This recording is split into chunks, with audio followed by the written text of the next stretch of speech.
बाढ़ की आपदा से निपटने के लिए एनडीआरएफ टीम ने मॉक ड्रिल किया है। यह मॉक ड्रिल बांसगांव तहसील में आयोजित किया गया है, जिसमें बाढ़ आपदा से निपटने के लिए तैयारियों को दुरुस्त किया गया।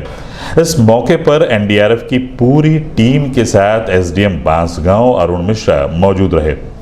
एनडीआरएफ के प्रशिक्षण का 11वां संस्करण है, जो कि सफलतापूर्वक आयोजित किया गया। इस दौरान आसपास के गांवों के लोगों ने भी इस ड्रिल को देखा और सीख ली। यह टेक्निक है वही अपना सकते हैं जिसको स्विमिंग आती है। इसमें पैर के सहारे डुबकी को बाहर निकाला जा रहा है।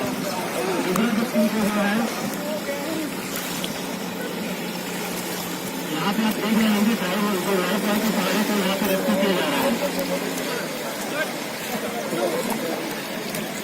ये आप देख रहे हैं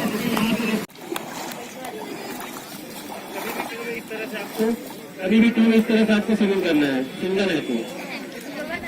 मॉक एक्सरसाइज के दौरान एनडीआरएफ की टीम के द्वारा ड्राई मेथड, वेट मेथड के द्वारा रेस्क्यू टेक्निक को दिखाया गया। साथ ही साथ बोट के एक्सरसाइज का एक सीन क्रिएट किया था, जिसमें एनडीआरएफ की टीम के द्वारा डूबते हुए लोगों को बचाया गया।